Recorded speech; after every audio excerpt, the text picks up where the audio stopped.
Hi there, it's Kathie. We're going to be using the Waterfront stamp set and we're going to create a sunset mountain scene card today. And we're going to get started. Here's a look of the finished card for today's class. It's somewhat beginners to intermediate. All right, here's the stamp set. And we're going to start off with a piece of cardstock. And I decided I'm going to use the Staples brand. It's 110 pound. That way, if I goof up, I'm not going to waste the whisper white. All right, so here's Marina Mist. We're going to lay down a soft layer of Marina Mist about the halfway point on this panel to start with.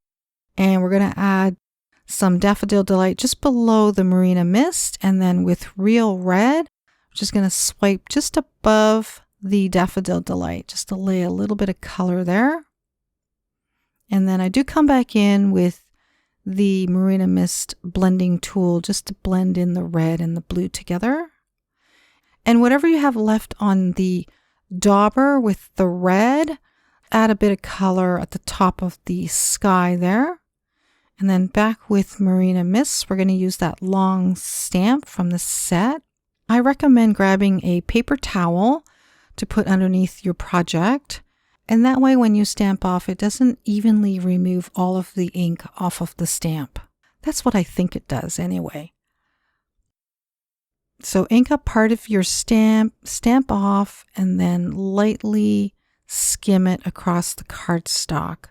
We're going to build some dark details on each side of the panel. So we're skimming lightly, and I do tend to stamp a little bit harder near the end after I've skimmed it a bit, because I know it's not going to have a lot of ink left on the stamp. Okay, we're on to the mountain stamp, and we're just going to use the bottom part of that stamp and just ink up the edge. We're going to create a little bit of detail in the sky, and I created somewhat like a V shape, and then I've just sporadically added a bit more detail here and there on that panel, and also added some in the sunset area.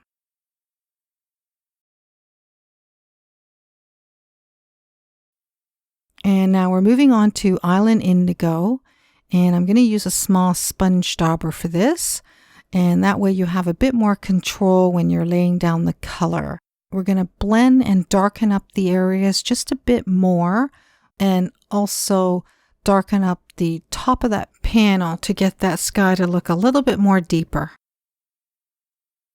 All right, I've decided to move on to the next step, but I do go back to darken up that sky just a little bit more afterwards, because once the ink dries, it does fade a little bit too much for my liking, and so we'll fuss about that afterwards.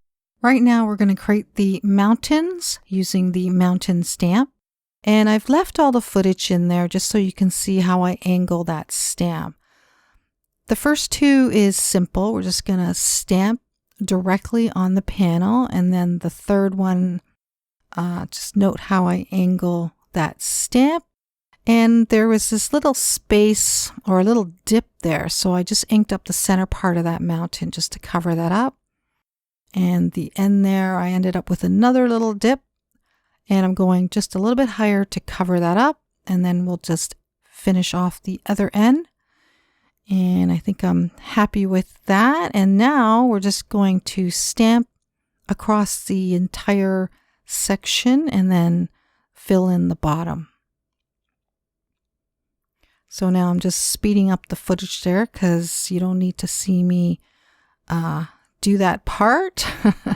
Pretty easy, but if you feel a bit more comfortable using a dauber to fill in that bottom section, then you can do that also. And now that we have that done, I'm just going back in now to do a little bit more fussing. I'm adding a little bit more red in the sunset area, just to get it to look a little more deeper. So I used the dauber on the left side, and now I'm coming in with the stamp on the right side, just to show you that you can do it either or, whichever way is a little easier for you. Using the dauber will make it look a little bit more softer, and then using the stamp would give you that kind of a hazing look. Now this part here, I decided to just ink up the very edge of that stamp to create some lines in the sky. So if you don't feel comfortable doing that, you can just skip that part. All right, now I'm just coming back in with the yellow dauber and just blending in all the colors.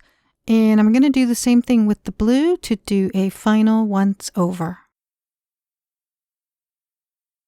Since we've blended everything all over again, I'm just going to bring the mountain stamp back in just to add back some of the details, and also I wanted to add a bit more detail in the sunset area. All right, we're going to cut this panel down, and I've taken off a good 1/2 inch on the mountain side, and then on the other side I cut it up to 3 3/4, but we're going to take off another 1/4 afterwards. Using the Heartfelt Blooms set, we're going to stamp the thank you sentiment on the center of a side folding card base. And that is not quite straight, but good enough. And because the sentiment is a little bit bigger and I want the scene to be a little bit more proportioned to the card base, so that's why I'm going to take off another 1/4 inch. So that panel now measures 3 1/2 inches by 5 1/2 inches. So now we're just going to adhere that onto the card base, and I think it looks all right, but I've decided that I'm going to darken up the top part of that panel just a little bit more because I felt that it was a little bit too light for a night sunset scene. And I did slip a piece of plain paper in between that panel and the card base just so that I don't get any ink on it. And I'm using Island Indigo, and I'm just darkening up just that top part.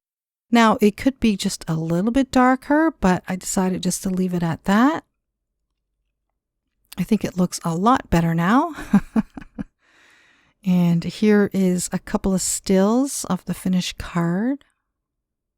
Well, I hope you enjoyed today's class, and I hope you didn't find it too difficult. We'll see you in the next one. Thanks for joining me. Bye for now.